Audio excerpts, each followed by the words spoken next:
PSC പരീക്ഷയ്ക്കും മറ്റ് മത്സര പരീക്ഷകൾക്കും പങ്കെടുക്കുന്നവർക്ക് പ്രയോജനപ്പെടുന്ന ജിയോഗ്രഫി ക്ലാസ്സാണിവിടെ അവതരിപ്പിക്കുന്നത്. ഭൂമിശാസ്ത്രം, ജിയോഗ്രഫി എന്നൊക്കെ പറയും.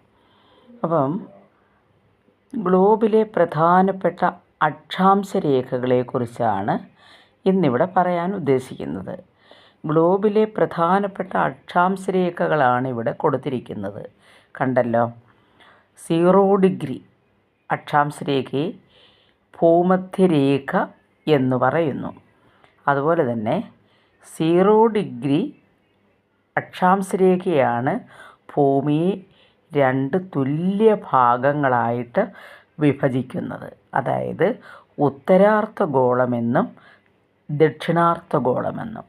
അപ്പം 0 ഡിഗ്രിക്ക് മുകളിൽ, അതായത് നോർത്ത് വടക്ക് ഭാഗം, 0 ഡിഗ്രിക്ക് മുകളിലുള്ള ഭാഗത്തെയാണ് ഉത്തരാർദ്ധഗോളമെന്നും 0 ഡിഗ്രി അല്ലെങ്കിൽ ഭൂമധ്യരേഖയുടെ താഴെ ഉള്ള ഭാഗത്തെയാണ് ദക്ഷിണാർദ്ധഗോളമെന്നും പറയുന്നത്. അപ്പോൾ ഏതൊക്കെയാണ് ഉത്തരാർദ്ധഗോളം, ദക്ഷിണാർദ്ധഗോളം? അപ്പം ഭൂമിയെ 2 തുല്യ ഭാഗങ്ങളായി വിഭജിക്കുന്ന അക്ഷാംശരേഖയാണ് 0 ഡിഗ്രി അക്ഷാംശരേഖ അഥവാ ഭൂമധ്യരേഖ അഥവാ ഇക്വേറ്റർ. അതിന് തൊട്ട് വടക്കുള്ള ഏറ്റവും പ്രധാനപ്പെട്ട അക്ഷാംശരേഖ കണ്ടല്ലോ, ഉത്തരായന രേഖ. അപ്പോൾ അത് 23.5 ഡിഗ്രി നോർത്ത് എന്ന് പറയും. എന്നു വെച്ചാൽ നോർത്ത്. 23.5 ഡിഗ്രി നോർത്ത് അക്ഷാംശരേഖയാണ് ഉത്തരായന രേഖ. അതുപോലെ തന്നെ ഭൂമധ്യരേഖയ്ക്ക് തെക്കായിട്ട് കാണപ്പെടുന്ന ഒരു അക്ഷാംശരേഖ കണ്ടല്ലോ, 23.5 ഡിഗ്രി സൗത്ത്. 23.5 ഡിഗ്രി സൗത്തിൽ കാണുന്ന അക്ഷാംശരേഖയാണ് ദക്ഷിണായന രേഖ എന്ന് പറയുന്നത്. ഇത് കണ്ടല്ലോ.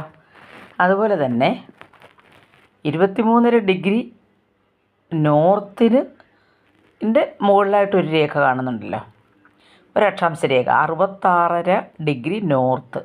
ഇതിനെയാണ് ആർട്ടിക് വൃത്തം എന്ന് പറയുന്നത്. അതുപോലെ തന്നെ ഇവിടെ തെക്ക് ഭാഗത്തും കാണപ്പെടുന്നു അതുപോലെ ഒരു അക്ഷാംശം, അതായത് അൻ്റാർട്ടിക് വൃത്തം എന്നറിയപ്പെടുന്നു. 66.5 ഡിഗ്രി സൗത്ത്. എന്ന് വെച്ചാൽ സൗത്ത്. 66.5 ഡിഗ്രി സൗത്ത് അക്ഷാംശരേഖയാണ് അൻ്റാർട്ടിക് വൃത്തം. അപ്പോൾ ഗ്ലോബിൽ വരച്ചിരിക്കുന്ന, സാങ്കല്പികമായിട്ട് വരച്ചിരിക്കുന്ന പ്രധാനപ്പെട്ട അക്ഷാംശങ്ങളാണ് ഇതെല്ലാം. അതുകൂടാതെ മറ്റ് 2 അക്ഷാംശങ്ങളും കൂടിയുണ്ട്. അത് ഒന്ന് ഏറ്റവും, അതായത് ഉത്തരധ്രുവം, അതായത് അത് 90 ഡിഗ്രി നോർത്തിൽ ഉത്തരധ്രുവം.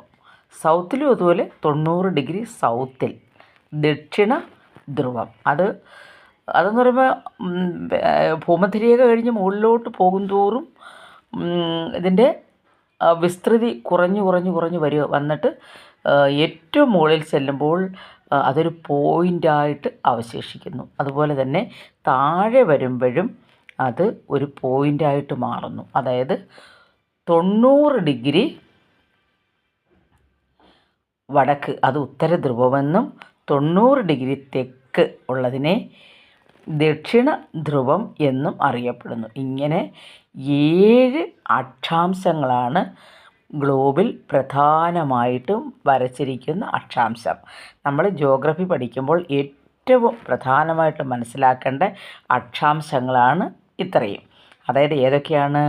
ഭൂമധ്യരേഖ, ഉത്തരായന രേഖ, ദക്ഷിണായന രേഖ, ആർട്ടിക് വൃത്തം, അൻ്റാർട്ടിക് വൃത്തം, ഉത്തര